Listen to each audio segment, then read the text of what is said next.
श्री शिवाय नमस्तुभ्यं प्रिय भक्तों। 8 मई 2025 वैशाख मास की मोहिनी एकादशी के दिन गाय को खिला देना, यह एक चीज करोड़ों में खेलोगे दोस्तों।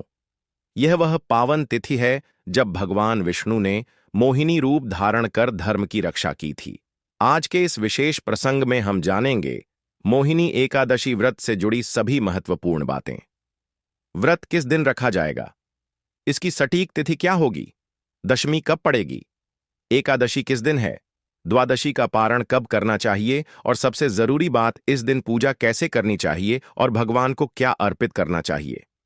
हर एकादशी की तरह मोहिनी एकादशी का भी एक विशेष महत्व है जिसकी विधि, फल और प्रभाव अलग है। माना जाता है कि इस दिन यदि किसी निर्धन या जरूरतमंद को भोजन कराया जाए, विशेषकर गौ माता को हरा चारा या गुड़ खिलाया जाए, तो व्यक्ति को करोड़ों गुना फल प्राप्त होता है। शास्त्रों में कहा गया है कि मोहिनी एकादशी पर गौ सेवा करने से पुण्य ऐसे फलता है जैसे करोड़ों यज्ञों का फल एक साथ मिल जाए। इसीलिए हर एकादशी की पूजा में कुछ विशेष बातें होती हैं जो अतिरिक्त रूप से करनी चाहिए ताकि उसका पुण्य फल प्राप्त हो सके। मोहिनी एकादशी की एक खास बात यह है कि यह आपके दुखों को दूर करने वाली मानी जाती है। क्या आप जानते हैं कि मोहिनी एकादशी कब आई थी और उस दिन क्या हुआ था? यह वैशाख के अंतिम 5 दिनों में आती है जो बहुत ही महत्वपूर्ण माने जाते हैं। यही वह समय था जब समुद्र मंथन हुआ था। सभी सनातनी भक्त और हिंदू भाई बहन जानते हैं कि समुद्र मंथन में राक्षसों और देवताओं के बीच कई अमूल्य रत्न निकले थे।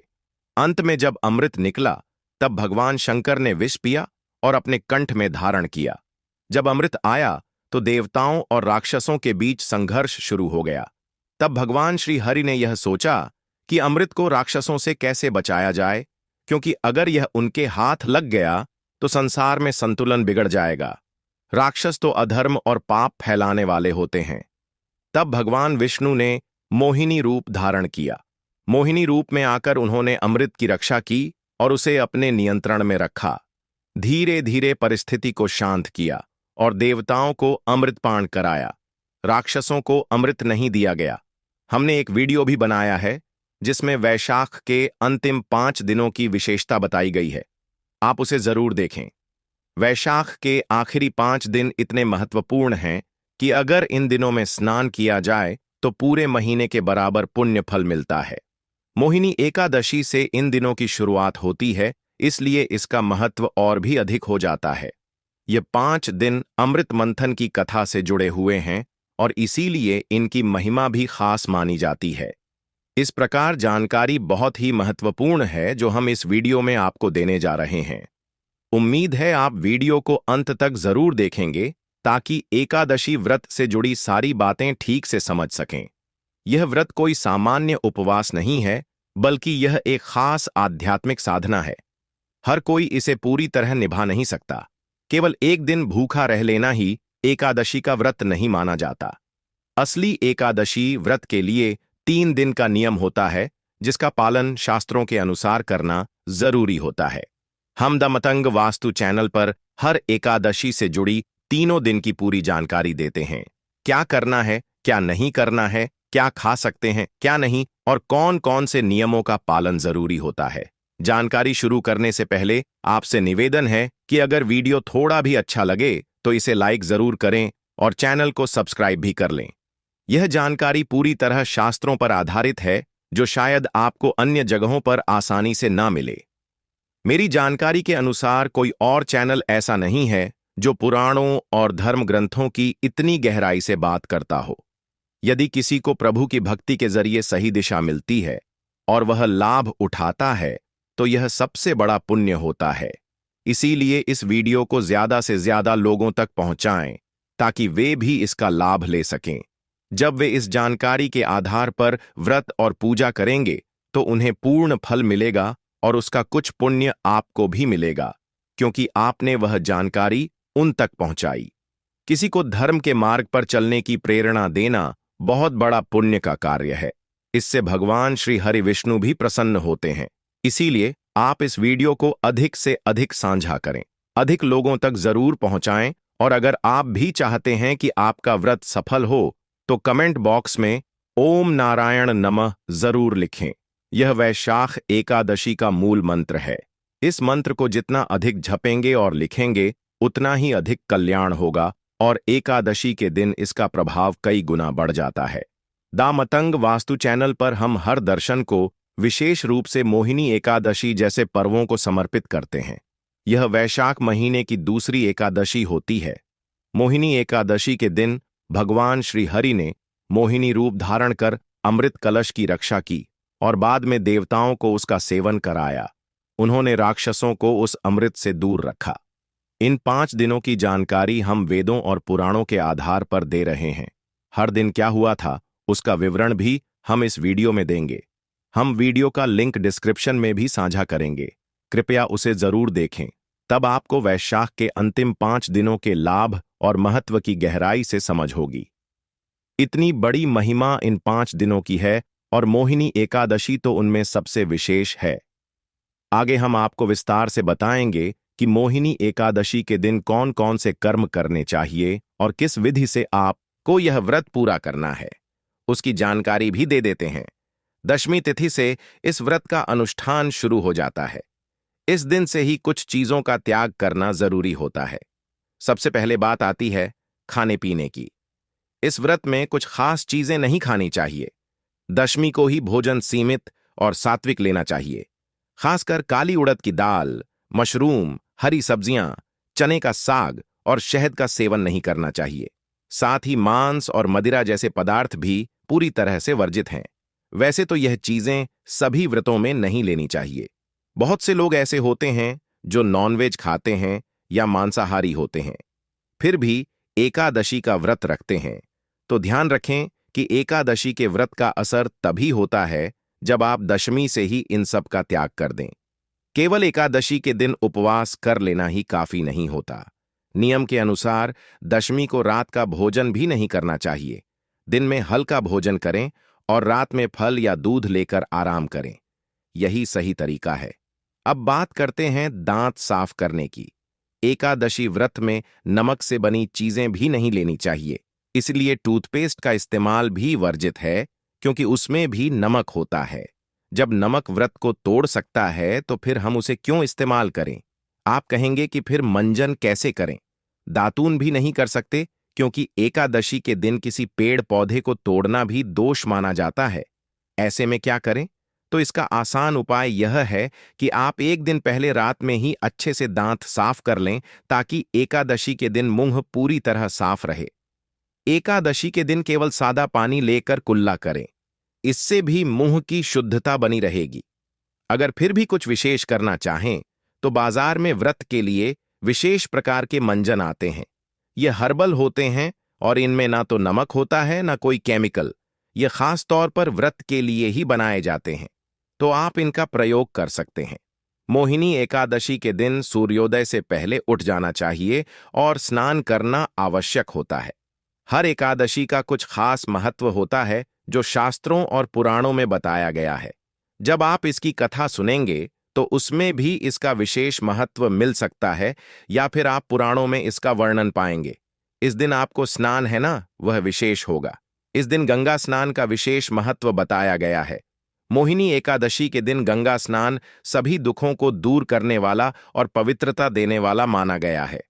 अगर आप गंगा तट पर जाकर स्नान कर सकते हैं तो बहुत अच्छा है, लेकिन अगर संभव नहीं है तो घर पर भी गंगा स्नान का फल प्राप्त किया जा सकता है। इसके लिए सबसे पहले स्नान की बाल्टी को अच्छे से साफ करें। उसमें थोड़ा सा गंगा जल डालें, चाहे सिर्फ 2 बूंद ही क्यों ना हो। फिर उसमें शुद्ध जल भरें। अगर मिल जाए तो सफेद फूल भी उसमें डाल सकते हैं, लेकिन यह आवश्यक नहीं है। सिर्फ गंगा जल डालना भी काफी रहेगा। जब स्नान करें तो उत्तर दिशा की ओर मुख करके हर हर गंगे बोलते जाएं। इस तरह से किया गया स्नान भी गंगा स्नान का फल देता है। अगर आप गंगा जी नहीं जा सकते तो चिंता की जरूरत नहीं है। घर पर इस विधि से स्नान करने से भी आपको वही पुण्य मिलेगा। स्नान के बाद साफ वस्त्र पहनें, फिर अपने घर के मंदिर की सफाई करें और पूजा की तैयारी करें। पूजा की सभी आवश्यक चीजें एकत्र करें। भगवान माधव या विष्णु जी की तस्वीर या मूर्ति रखें। रोली, मोली, पान, सुपारी, लौंग, इलायची, धूप, दीप, फूल, फल और तांबे का एक लोटा रखें। अगर संभव हो तो पूजा की चौकी पर पीले कपड़े का आसन बिछाएं और वहीं पूजा सामग्री सजाएं। इत्र भी रख सकते हैं। पंचामृत तैयार करने के लिए कच्चा दूध, दही, घी, शक्कर और गंगा जल का उपयोग करें। ध्यान रखें, एकादशी के दिन शहद का उपयोग नहीं करना चाहिए, इसलिए उसकी जगह गंगा जल लें। इन 5 चीजों से पंचामृत बना लें। पूजा करते समय उत्तर दिशा की ओर मुख करके बैठे। अब एक विशेष बात और ध्यान देने योग्य है कि इस दिन जल अर्पण जरूर करना चाहिए। यह एक कार्य पूरे वैशाख महीने के लिए बहुत फलदायक होता है और एकादशी पर तो इसका विशेष महत्व होता है। कई लोग रोज पूजा नहीं कर पाते, लेकिन जो एकादशी का व्रत रखते हैं उन्हें यह कार्य जरूर करना चाहिए। यमराज को जल अर्पित करना अनिवार्य है। हम आपको पिछली एकादशी की वीडियो में भी यह बात बता चुके हैं और आज फिर से बता रहे हैं कि इस दिन यमराज को जल देना क्यों जरूरी है। इस एकादशी पर कैसे जल अर्पित करना है, उसकी विधि आपको बताएंगे। आपको अपने दक्षिण दिशा की ओर मुख करना है। तांबे का एक लोटा लेना है, उसमें थोड़ा गंगा जल और फिर शुद्ध जल भरना है। अब यमराज से प्रार्थना करनी है कि हम देव जी महाराज, यह जल हम आपको समर्पित कर रहे हैं, कृपया इसे स्वीकार करें और प्रसन्न हो। इसके बाद ओम यह देवाय नमः मंत्र को 3 बार बोलते हुए उस जल को यमराज को अर्पित कर दीजिए। फिर सूर्य देव और तुलसी माता को भी जल अर्पित कीजिए। आप जब भी जल अर्पित करें तो ओम नारायण नमः मंत्र का उच्चारण कर सकते हैं। यह बहुत शुभ होता है। अब बात करते हैं पूजा विधि की। इस दिन क्या करना है, क्या नहीं करना, इसकी जानकारी आगे देंगे। पहले पूजा की सारी सामग्री इकट्ठा कीजिए। स्नान की विधि पहले ही बताई जा चुकी है। उम्मीद है आपने उसी तरह स्नान कर लिया होगा। अब सबसे पहले सामग्री और स्थान का शुद्धिकरण करें। तांबे का लोटा लें, उसमें गंगा जल और शुद्ध जल भरें। एक फूल लें और उस जल से जिस जगह आप पूजा करने जा रहे हैं वहां और सारी सामग्री पर जल छिड़कें। ओम पवित्र, ओम अपवित्र नमः मंत्र बोलते हुए शुद्धिकरण कीजिए। अब भगवान की स्थापना करें। यदि पहले से भगवान श्री हरिविष्णु की तस्वीर या मूर्ति आपके मंदिर में है तो वही उत्तम है। अगर नई स्थापना करनी है तो चौकी पर पीला वस्त्र बिछाइए और भगवान की तस्वीर रखिए। तस्वीर रखने से पहले पुष्प अर्पित करते हुए भगवान से कहिए कि हे प्रभु, यह पुष्प हम आपके आसन के रूप में अर्पित कर रहे हैं, कृपया स्वीकार करें। अगर चौकी नहीं है तो कोई बात नहीं, आप पृथ्वी पर भी साफ जगह बनाकर वही प्रक्रिया दोहरा सकते हैं। अगर किसी का कच्चा मकान है तो भी चिंता की बात नहीं है। भगवान भावना देखते हैं, घर की स्थिति नहीं। आप जमीन को गोबर या मिट्टी से लीप लें, वहां पुष्प अर्पित करें और भगवान की तस्वीर रखकर पूजन करें। भगवान की तस्वीर के दाईं ओर दीपक और धूप रखें। अपने दाएं हाथ में जल लेकर पहले हाथ धो लें। भगवान की स्थापना इस तरह पूरी होती है और हम पूजन में आगे बढ़ेंगे। अपने दाएं हाथ में चम्मच से थोड़ा जल लीजिए। तांबे के लोटे में से 1 चम्मच जल निकालकर हाथ धो लीजिए। हाथ धोने के बाद 3 बार हर बार एक एक मंत्र बोलते हुए 1-1 चम्मच जल पीना है। जैसे ओम माधवाय नमः कहकर जल पीजिए, फिर ओम केशवाय नमः कहकर पीजिए, फिर ओम नारायणाय नमः के साथ पीजिए। इसके बाद ओम ऋषिकेशाय नमः बोलकर थोड़ा सा जल लेकर हाथ धो लीजिए और फिर तिलक लगाइए। यदि आपके साथ परिवार के सदस्य पूजन कर रहे हैं तो उन्हें भी तिलक कर दीजिए। अब जो दीपक आपने पूजा स्थान पर रखा है उसे जलाइए और धूप भी प्रज्वलित कर दीजिए। अब संकल्प की प्रक्रिया करेंगे। इसके लिए दाएं हाथ में जल लीजिए, साथ में 1 रुपये का सिक्का रखें और चाहे तो कुछ पुष्प भी रख सकते हैं।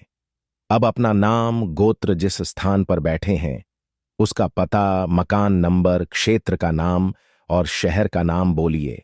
फिर कहिए कि मैं वैशाख महीने की शुक्ल पक्ष की मोहिनी एकादशी का व्रत कर रहा हूं और भगवान विष्णु की पूजा का संकल्प करता हूं। यह संकल्प भगवान के चरणों में अर्पित कर दीजिए। संकल्प करना बहुत जरूरी होता है। कोई भी व्रत बिना संकल्प के अधूरा रहता है। एकादशी व्रत में इसका विशेष महत्व है। अब भगवान का पूजन आरंभ करेंगे। भगवान के सामने एक पत्ते पर एक कटोरी रखिए और उस कटोरी में पूजा की सारी सामग्री थोड़ी थोड़ी करके अर्पित करते जाइए। जिससे सामग्री फैल ना जाए और पूजा व्यवस्थित रहे। सबसे पहले भगवान को जल अर्पित करेंगे, जिसे अंजन्म कहा जाता है। फिर भगवान के चरणों को धोने की प्रक्रिया करेंगे, जिसे पद्यमार्जन कहते हैं। इसके लिए हर मंत्र के साथ एक एक चम्मच जल सामने रखे पत्ते में डालते जाइए। ओम भूर्भुवः स्वहिनी एकादशी व्रत पूजन प्रारंभ करो। ओम भूर्भुव स्वः नारायणाय नमः। ओम भूर्भुव स्व वासुदेवाय नमः। अब भगवान को स्नान कराएंगे। अगर आपके पास मूर्ति है तो भगवान को पंचामृत से स्नान कराइए। इसके लिए दूध, दही, घी, शक्कर और गंगा जल मिलाकर पंचामृत तैयार कीजिए। अगर प्रतिमा नहीं है और आप तस्वीर पर पूजन कर रहे हैं तो पंचामृत में एक फूल डुबोकर उसे भगवान को अर्पित कीजिए। इसके बाद भगवान को शुद्ध जल से स्नान कराइए। ओम भूरभु स्वः नारायणाय नमः पंचामृत लेकर भगवान को अर्पित करें। पंचामृत से स्नान करने के बाद भगवान को वस्त्र अर्पित करें और तिलक लगाएं। फिर ओम भूरभु स्व नारायणाय नमः मंत्र का जाप करें। तिलक करने के बाद भगवान को पुष्प अर्पित करें, माला पहनाएं और धूप दीप अर्पित करें। जो भी भोग आपके पास है वह अर्पित करें। इस दिन अगर आप केसर युक्त पीली बूंदी के लड्डू का भोग लगाते हैं तो यह उत्तम रहेगा, क्योंकि केसर युक्त बूंदी के लड्डू बहुत शुभ माने जाते हैं। ओम भूरभु स्व श्री नारायणाय नमः मंत्र का जाप करते हुए भगवान को पान का पत्ता अर्पित करें, जिसमें 2 इलायची और 1 सुपारी रखें। यह तांबूल रूप में अर्पित करें। ओम भूरभु स्वाह श्री नारायणाय नमः कहकर भगवान को नमस्कार करें और निवेदन करें कि प्रभु इस एकादशी व्रत को हम सफलता से कर सकें। इसके लिए हमें शक्ति प्रदान करें। अब पूजन के बाद एकादशी की कथा सुने या विष्णु सहस्त्र नाम का पाठ करें। एकादशी की कथा और विष्णु सहस्त्र नाम दोनों को हम हमेशा अपने चैनल पर अपलोड करते हैं। अगर आप चैनल पर नए हैं तो चैनल को सब्सक्राइब जरूर कर लें, ताकि आपको समय पर सही जानकारी मिल सके। यह चैनल ज्योति संस्थान का है, जहां सही जानकारी दी जाती है। कुछ अन्य चैनल्स पर गलत कथाएं होती हैं जो आपके व्रत को नष्ट कर सकती हैं। सही कथा सुनने और सही व्रत जानकारी के लिए चैनल को सब्सक्राइब करें और बेल आइकन दबाएं, ताकि आपको हमारे वीडियो समय पर मिल सके। संभव हो तो इस दिन नारायण कवच भी सुने, जिसे हम आपके लिए अपलोड करेंगे। एकादशी व्रत के नियमों में प्रमुख रूप से ब्रह्मचर्य का पालन करना है। किसी के प्रति द्वेष और नफरत ना रखें। घर में भगवान की स्थापना शांति और सौहार्द के साथ करें। समय का सही उपयोग करें और संभव हो तो कीर्तन करें। रात्रि को जागरण करें। अगले दिन पारण के लिए सूर्योदय से पहले उठकर तैयार हो जाएं। पारण से संबंधित विस्तृत जानकारी हम आपको एक अलग वीडियो में देंगे। अब बात करते हैं यमराज को जल अर्पित करने की। यह एक महत्वपूर्ण कार्य है। दक्षिण दिशा की ओर मुंह करके ओम यमदेवाय नमः मंत्र बोलते हुए 1 लौटा जल यमराज को अर्पित करें। अब हम बात करते हैं व्रत के समय और पूजन मुहूर्त की। एकादशी तिथि 7 मई को सुबह 10:19 से शुरू होगी और 8 मई को दोपहर 12:19 से समाप्त होगी। इसीलिए 8 मई को व्रत करना सबसे उत्तम रहेगा। 9 मई को आप एकादशी का पारण कर सकते हैं।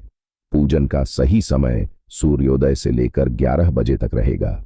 अगर आपको इस समय में पूजन करना मुश्किल हो तो 12 बजे से लेकर 2 बजे तक भी पूजन किया जा सकता है दोस्तों।